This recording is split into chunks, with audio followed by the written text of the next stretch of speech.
Hello! Good morning! Matagal-tagal na rin na hindi ako nakakapunta sa bayan ng Antipolo dahil nga sadyain talaga doon. So habang nag-iikot ako sa iMall ay napansin ko ang outlet store ng Rusty Lopez. Grabe! Ang mumura ng shoes nila. May 50 pesos, 100 at ang pinakamataas ay 200. Parang dito nila binabagsak yung mga matagal na nila na stocks. Tinanong ko si ate, yung store clerk nila, kung kailan pa sila doon kasi ng araw na yun ko lang talaga sila nakita. Ang sabi niya ay nung May 1 pa daw sila. Matagal-tagal na pala sila doon. So ayun nga, ang mura ng price nila. Pero napansin ko ang ibang shoes ay expired na.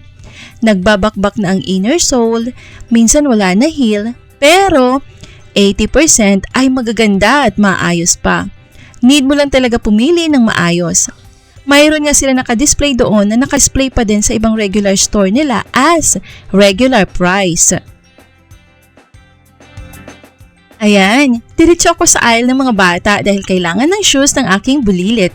Pasensya na sa video ko na medyo magulo at magalaw. Hindi pa expert ang lola niyo mag-video sa ganyan.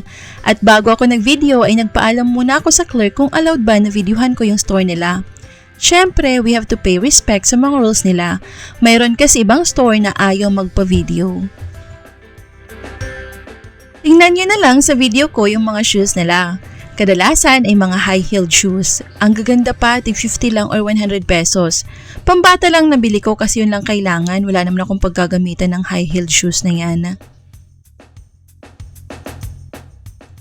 Kunting kaalaman about sa brand na Rusty Lopez. Alam niyo ba na ang Rusty Lopez ay itinayo noong 1977 pa ng isang nagangalang Rustico Lopez at ang unang store nila ay nasa Cubao Show Expo or Marikina Show Expo noon at ang unang name nito ay Centropel.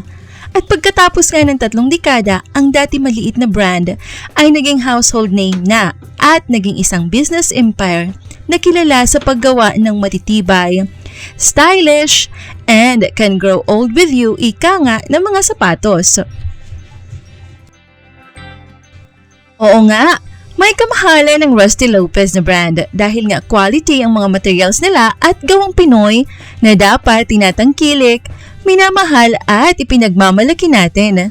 Very stylish at elegante ang mga designs nila at marami tayo pagpipilian. Hindi po ito sponsored ha. Ito ay honest opinion and review ng isang mamamayang Pilipino na mahal ang sarili nating produkto at likha ng ating mga kababayan. Kaya huwag kayo dyan ha. Ayun na nga. Patuloy tayo sa ating munting kaalaman. Ang mga brands nila ay Centropel, Russ, at Rusty Lopez. At dahil success sa mga brands nila at naging kilala, they position their brand na isa sa mga the best provider ng quality, affordable, and classy shoes. Isa ngayon ang Rusty Lopez na humahawak ng korona ng biggest market ng shoes brand dito sa ating bansa. Ang official manufacturing company ng Rusty Lopez ay Maritalia Manufacturing Incorporated na itinatag noong December 17, 1996.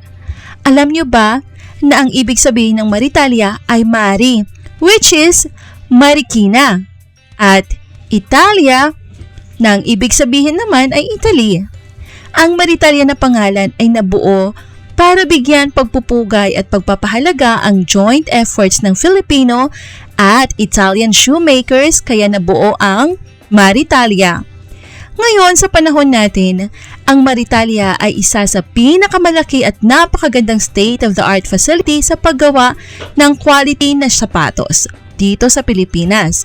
With its 300 hard-working employees at ang Maritalia ay kaya gumawa ng 24,000 pairs of shoes sa isang buwan. Wow! Grabe!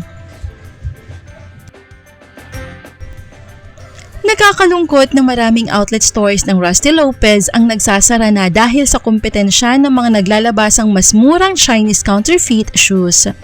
Madalas, ang Rusty Lopez ay nakikita ko na lang sa mga malls at hindi na sa mga individual outlet stores nila. Tayong mga Pilipino ang dapat unang tatangkilik sa mga sariling gawa ng ating mga kababayan.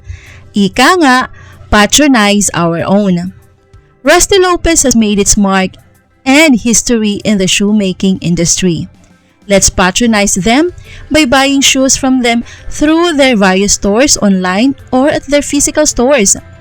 Nakakalungkot lang na after ilang dekada nila ay matatalo sila ng mga banyaga at dayuhang negosyante dito pa sa sarili nating bansa. Oo, mahilig din ako bumili ng Chinese made kasi mura nga. Pero kung pag-quality ang hanap ko ay talaga sa gawang Pinoy ako dahil alam ko gusto natin sa maayos at matibay na gamit. Ang isang sapatos mo na gawa ng Rusty Lopez ay aabot ng ilang taon sa iyo na paggamit. Pero ang gawang China ay kadalasan buwan lang or minsan nga araw lang ang tinatagal. Hindi masama tumangkilik ng banyagang produkto. Pero dapat mas unahin natin ang sariling atin, ang proudly made in the Philippines. Ito ay opinion ko lamang at panawagan sa ating mga kababayan na sana ay huwag masamain, bagkus pag-isipan at bigyan ng pansin ang ating mga sariling gawa. Maraming salamat sa panonood nyo at pakikinig. Sana ay nagustuhan nyo ang video na ito at mag-subscribe na kayo. Hanggang sa muli! Bye-bye!